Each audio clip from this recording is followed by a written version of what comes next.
علامہ صاحب مجھے ایک شعر یاد آیا، میں اصل میں آپ سے سوال ہی کرنے والا تھا، تو میں نے کہا اس سے پہلے وضاحت آپ کو دے دوں. شعر ہے کہ حضور حسن کسے طاقت سوال و جواب، تیرے کرم نے میرے حوصلے بڑھائے ہیں. ماشاء اللہ. تو میں اس لیے ذرا کھل کے سوال کر رہا ہوں کیونکہ بالکل آپ کریے. جواب دیتے ہیں ماشاءاللہ. اور لاسٹ ٹائم بھی لوگوں کو بھی بڑی حیرت ہوئی کہ علامہ صاحب نے آپ کو اجازت کیسے دے دی، آپ نے اتنے اسٹریٹ فارورڈ ان سے سوال کر لیے. میں نے کہا جی انہوں نے اجازت دے دی، میں نے پوچھ لیے. ایک اور سوال یہی ہے کہ کچھ لوگ یہ تنقید کرتے ہیں کہ اہل تشیع میں سید بہت زیادہ ہیں. وہ کہتے ہیں جی اتنے سید تو سعودی عرب میں یا عرب ممالک میں نہیں ہوں گے جتنے پاکستان میں سید ہیں. تو یہ کیا معاملہ ہے؟ پاکستان میں کیا ہر شیعہ سید ہے، یا جو سید ہیں تو وہ کہاں سے ہیں، پاکستان کب آئے یا بر صغیر میں کب آئے؟ اس کے کئی پہلو ہیں. کچھ تو تاریخی پہلو ہے کہ اس وقت سعودی عرب میں سید نہیں ہیں. میرے خیال میں جو ہیں ان پر تعجب ہونا چاہیے کہ وہ ابھی تک کیوں ہیں وہاں پر. ٹھیک ہے.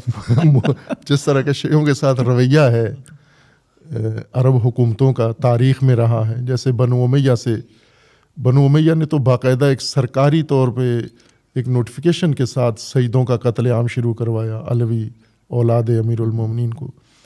اور وہ حجاج ابن یوسف اور وہ سارے کردار اگر آپ تاریخ میں نگاہ کریں تو یہ بھاگے وہاں سے اصل جان بچانے کے لیے سید. پہلے حجاز کے علاقے سے، چونکہ یہ ان کا گڑھ ہوتا تھا، وہاں سے بھاگ کے دوسرے خطوں میں گئے. پھر وہاں بھی جب بنو امیہ کی قلم رو پھیلی تو یہ بھاگ کے پھر باقی علاقوں میں، دور دراز علاقوں میں گئے.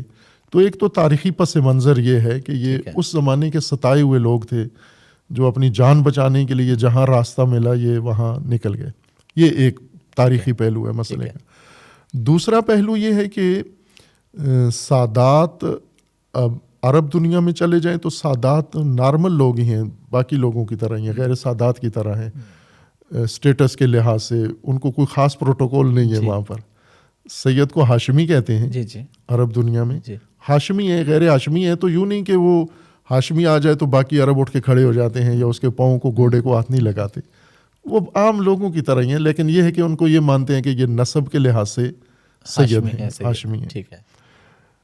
یا شریف کہتے ہیں. مثلا پہلے جو ایک نام معروف تھا سعودی عرب میں اور عراق میں سادات کے لیے وہ شرفا تھا. شرفا کا مطلب یعنی اولاد نبی اکرم صلی اللہ علیہ وسلم. لیکن یہ ایک برتر نسب تھا، یہ ایک شریف نسب تھا، لیکن عملی زندگی میں کوئی پروٹوکول نہیں تھا. یہ نہیں تھا کہ سیدوں کو لوگ نذرانے دیتے تھے یا اس طرح کا نہیں تھا. یہ بر صغیر میں یہ بنا ہے یہ ماحول کہ سادات کو ایک احترام ملا ہے بہت زیادہ. پہلے سے جو ہندوستان میں موجود جمعیتیں تھیں وہ مسلمان ہونے سے پہلے بھی وہ کرتی تھیں، ان کے اندر یہ فرق تھا. اور جب مسلمان ہوئے تو سادات کو ایک زیادہ احترام دیا گیا یہاں پر. اور ظاہر ہے کہ جب سادات کو احترام دیا گیا باقی نسب کی نسبت، تو پھر ظاہر ہے کچھ لوگ ایسے ہوتے ہیں جنہیں وہ مفادات جو سادات کو ملے ہیں وہ چاہیے، ان کو وہ پروٹوکول چاہیے، وہ سٹیٹس چاہیے. تو پھر سادات بننا بھی شروع ہوئے بہت سارے لوگ ایسے. تو میں عموماً کہتا ہوں کہ یہ سارے سادات ہیں، کچھ لوکل سادات ہیں، کچھ مہاجر سادات ہیں، کچھ تو مدینے سے آئے ہیں، کچھ ضرورت کے تحت یہیں پہ بن گئے. تو اب ظاہر ہے کہ ان کے لیے کوئی معیار ہونا چاہیے، حتماً ہونا چاہیے، چونکہ بر صغیر میں سادات کو وہ حیثیت نہیں ہے جو عرب دنیا میں. یہاں سادات کا بڑا مقام ہے، احترام ہے، عزت ہے. اور اس لحاظ سے یہاں زیادہ سختی ہونی چاہیے سید ہونے کے معیار پر کہ سید ہے بھی کہ نہیں. وہ ایک ضمناً بات یاد ہے کہ ایک لطیفہ صحیح ہے. 2 آدمیوں کا جھگڑا ہو گیا، انہوں نے کہا جی سید کون ہے؟ تو وہ جب پیش ہوئے تو انہوں نے کہا کہ جی گواہ لاؤ. اس نے کہا جی میں گواہ لے کے آتا ہوں. وہ گواہ ایک بندہ لے کے آئے، 2 بندے لے کے آئے. انہوں نے کہا جی بتائیں کون ہے صحیح سید؟ انہوں نے کہا ان کا تو مجھے پتہ نہیں، یہ میرے سامنے سید ہوں، ان کی گواہی دیتا ہوں. یہ میرے سامنے پہلے کچھ اور تھے، یہ تو میرے سامنے سید بنے. تو ایسے واقعات تو موجود ہے پاکستان میں. ہاں، تو جو نسبی سید ہیں جن کے پاس ثبوت پروف شجرہ ہے سارا، تو وہ حقدار ہیں سید کہلائیں. اور جو سید کا احترام ہے وہ ان کو ملنا چاہیے، احترام بھی ملنا چاہیے بالکل. لیکن ان کی دیکھا دیکھی جب انہیں احترام ملا ہے تو دوسروں نے کہا کہ ہم کیوں پیچھے ہوں. انہوں نے کاروبار بنا لیا.